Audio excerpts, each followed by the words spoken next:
I still remember the first morning I woke up to the sound of jackhammers on my private island. The waves lapped gently against the white sand. Birds sang overhead, and the drilling noise cut through it all like a cruel joke. At first, I thought I was dreaming. I stumbled out of my beachfront cottage, still in a t-shirt and shorts, only to see heavy construction machinery rolling across my land, bulldozers carving deep scars into the earth I protected for 15 years. Men in hard hats shouted to each other over the noise. Steel beams clanged, and the air smelled of diesel and dust. I stood there barefoot, watching the destruction of my paradise unfold before my eyes. "Hey!" I shouted. "What the hell do you think you're doing?" One of them, a short guy with a clipboard and an orange vest, turned around. He gave me a dismissive wave, as if I was some tourist wandering onto a restricted zone. "Sir, please stay behind the safety barriers. This is an active construction site," he said. I blinked, my pulse spiking. "Construction site? This is my island." He squinted at me, then smirked. "Talk to the HOA, pal. We've got authorization." The HOA. Those 3 letters sent a chill down my spine. I had moved to Clearwater Key precisely because it didn't have an HOA. It was a secluded, privately owned island, divided into a handful of estates. Each owner held their deed free and clear. No board meetings, no nosy neighbors, no petty politics. Just peace. That was a deal. So why were men from the Harborview HOA, an association that managed properties on the mainland, 10 miles away, building a luxury hotel on my land? It started months earlier, with letters I ignored. I'd been getting official-looking envelopes in my P.O. box on the mainland. Each one bore the emblem of Harborview Estates HOA. I didn't live there. Never had. The first letter said something about community assessments. The next warned about delinquent Jews. The third threatened legal action for non-compliance with neighborhood regulations. I laughed at them all. Spam, I thought. Some bureaucratic mistake. But when the fourth letter came, this one demanding $18,000 in development contributions, I called a number. "Harborview Estates HOA, this is Dana," a cheerful voice answered. "Yes, hi. You've been sending me letters about fees and fines. I think there's been a mistake." She asked for my name, my address, and then paused. "Oh, you're at Clearwater Key." "Yes. We've been updating our jurisdiction to include surrounding parcels. You're part of the new expansion plan." "Expansion plan?" I repeated, my voice flat. "I own my land outright. I didn't agree to join any HOA." "Well," she said, "our records show that Clearwater Key is now part of the Harborview community. It's for your benefit, really, shared amenities, security, property value protection." "I don't want any of that," I snapped. "You can't just claim private land." "I'm sorry, sir," she said smoothly. "The board approved the annexation unanimously." I hung up before I said something I'd regret.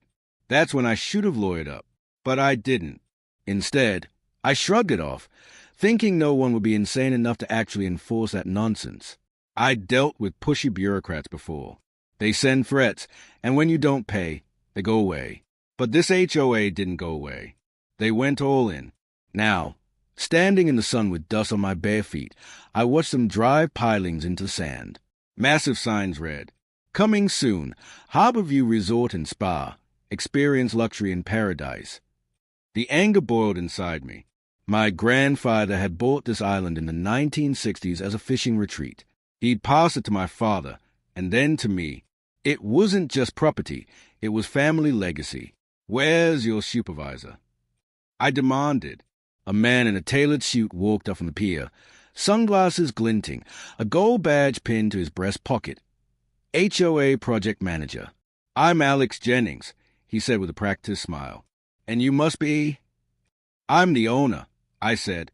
"This is private property. You're trespassing." He laughed. "Mr. Dawson, isn't it? We've been expecting you. Look, everything's above board.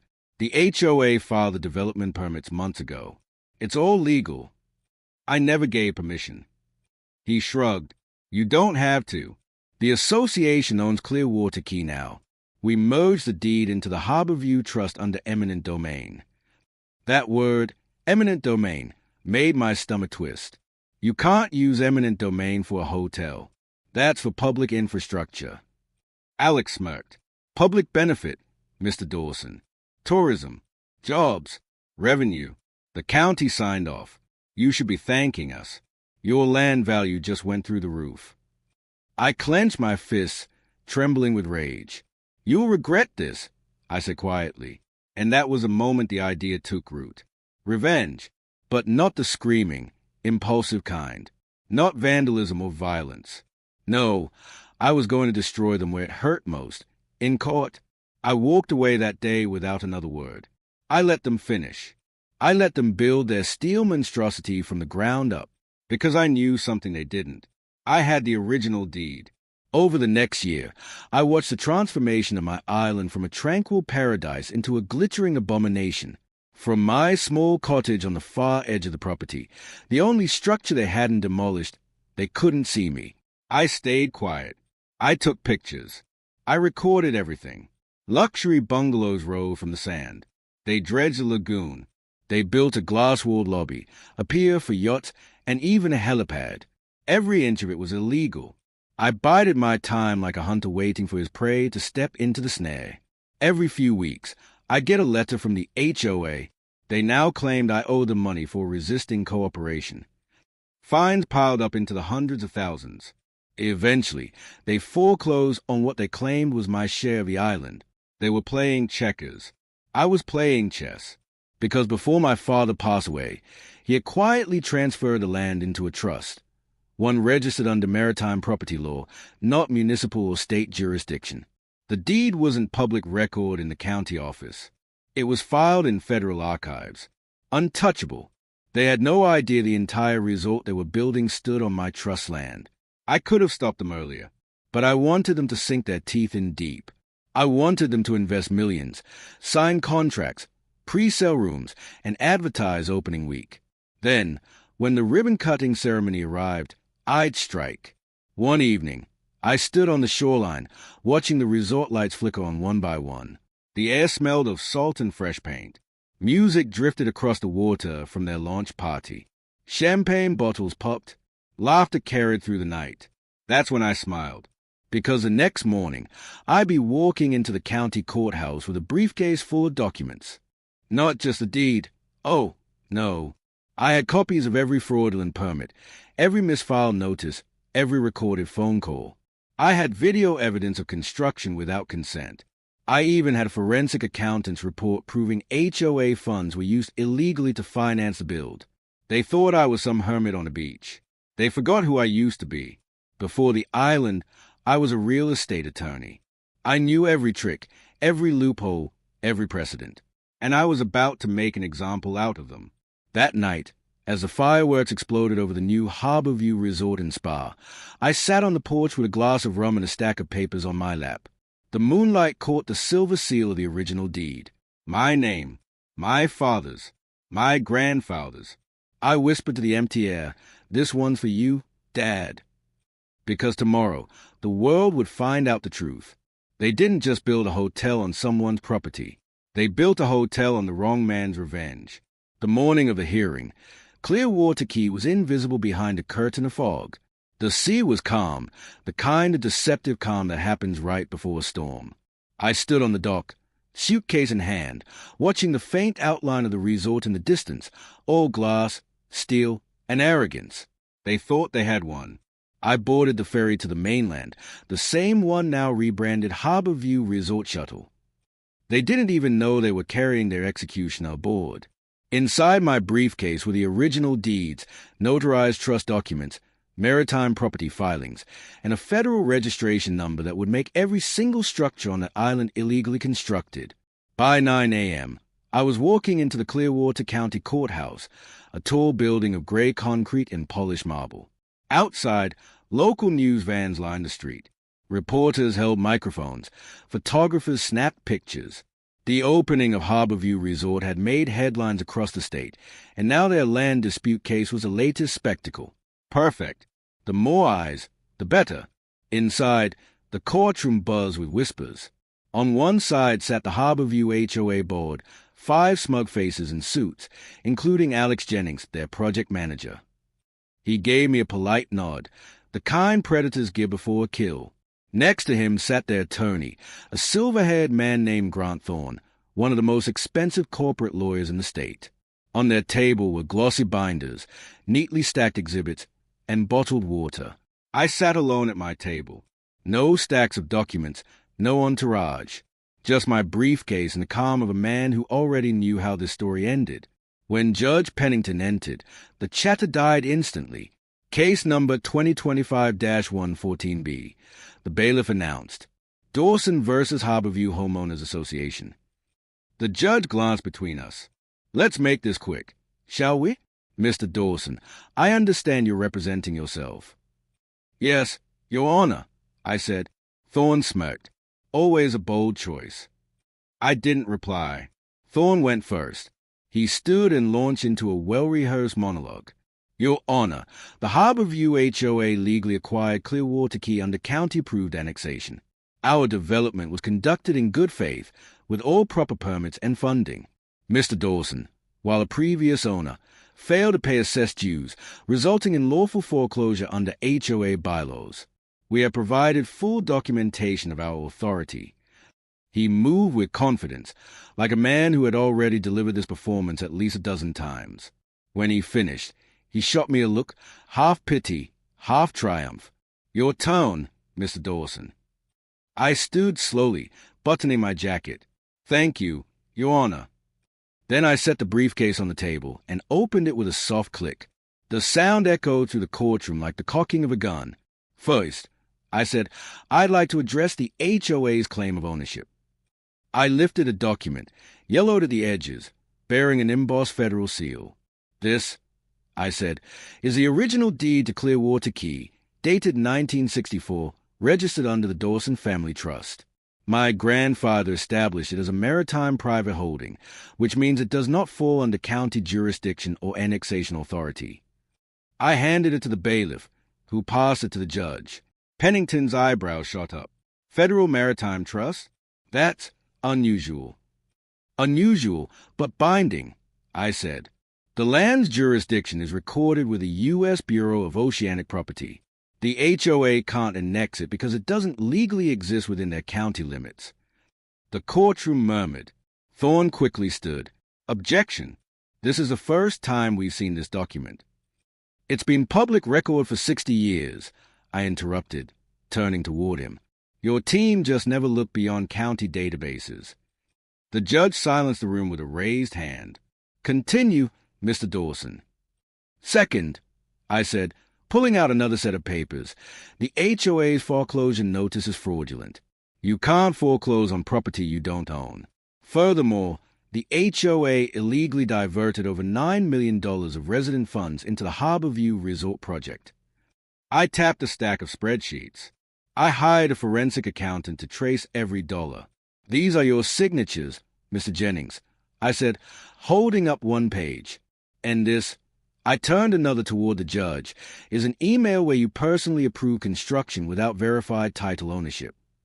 Jennings' face turned pale. Judge Pennington frowned. Is this true, Mr. Jennings? Jennings stammered. We believe the annexation was valid. So valid, I said, that you started construction before the county even reviewed your claim. And when they did, you bribed the planning commissioner to rush it through. A gasp ran through the room. Thorne jumped to his feet. Objection. Allegation without evidence. I smiled faintly. Evidence is coming, counselor. From my briefcase, I withdrew a small USB drive. This contains recorded phone calls and emails between Harborview board members discussing payoff transfers to county officials. I obtained them through a lawful discovery request filed 2 months ago. I handed it to the bailiff. Silence fell. Judge Pennington leaned back, visibly disturbed. Mr. Thorne, did your clients know they were building on land not under county jurisdiction? Thorne hesitated. Your Honor, we operated under the assumption. That's not an answer, the judge snapped. Jennings muttered something under his breath. His confidence was evaporating faster than morning mist. I wasn't finished. Your Honor, I said, not only did the HOA build on my private island without consent, they marketed and sold property shares to investors, over 200 pre-booked timeshares. They promised ownership stakes in land they never possessed. I placed a brochure on the judge's desk. Own a slice of paradise, Harborview Resort timeshares available now. Every investor they sold to, I said, was defrauded. The courtroom erupted again. Reporters scribbled furiously. After a few tense minutes, Judge Pennington raised a hand for silence. Mr. Dawson, what remedy are you seeking? Here it was, the question I'd been waiting for. I met the judge's gaze and said clearly, full return of Clearwater Key to my family trust. Immediate cessation of all HOA activity on the property. Seizure of resort assets as unlawful improvements made without title. And damages, both compensatory and punitive, for trespass, fraud, and defamation. Thorne scoffed. You're asking for billions, Mr. Dawson. No, I said, I'm asking for justice. The hearing stretched into the afternoon. I presented photos of the island before construction, pristine, untouched. Then I showed what it had become, paved over, polluted, unrecognizable. Each exhibit drove the nail deeper. By 4 p.m., the judge was ready to rule. Mr. Thorne, she said sternly, your clients acted with reckless disregard for legal boundaries. You built on land outside your jurisdiction, without proper title verification, and used funds from unsuspecting homeowners. Mr. Dawson's deed is valid and predates any HOA claim. She turned to me. Mr. Dawson, the court recognizes your ownership of Clearwater Key. The Harborview HOA is hereby ordered to vacate the island immediately. All assets associated with the resort will be transferred to the Dawson Family Trust pending further review. Then came the final blow. Furthermore, she continued, criminal charges may be forthcoming against members of the HOA board for fraud and misuse of funds. This court will forward all evidence to the district attorney. The gavel hit the desk. Bang! It was over. Jennings sat frozen, his perfect smile gone. Thorne stared at the table, defeated. Reporters surged forward, shouting questions. I quietly closed my briefcase and walked out. Outside the courthouse, cameras flashed. Someone called my name. Mr. Dawson, how does it feel to win back the island? I paused on the steps, the sunlight warm on my face. It was never about winning, I said. It was about reminding people that you can't steal something just because you think no one will fight back. 2 weeks later, I returned to Clearwater Key. The hotel was silent now, its doors padlocked, the pier empty. The once busy construction site was a ghost town. I walked through the deserted lobby. The floor gleamed. The chandeliers sparkled, all of it built for someone else's greed. And now it was mine. Not because I wanted it, but because they'd left me no choice. I hired a demolition team, and over the next month, we tore the whole thing down piece by piece. The resort that had been their pride became rubble. The land healed slowly. On the day the last beam fell, I stood in the clearing where it had all begun. The waves rolled in again, soft and rhythmic, as if the island itself was breathing a sigh of relief. I placed a small wooden sign at the entrance. Clearwater Key, private property. Trespassers will be prosecuted. Underneath, I added one more line in smaller letters. Respect is owned, not claimed. Months later, I got a letter from a law firm representing some of the defrauded investors. They thanked me for exposing Harborview's corruption. A few of them even offered to help rebuild the island as a nature preserve, not a resort. I agreed, because revenge, once complete, leaves a void, and the only thing we're filling it with is peace. Still, sometimes when the wind blows at night, I think about Alex Jennings and the others. I imagine them watching the news, seeing the island restored to its original beauty, knowing they built their empire on someone else's land. And I smile, because while they lost millions, I gained something far greater, the satisfaction of justice served cold. After all, when you steal from a man who knows the law, you don't just risk losing your money. You risk losing everything.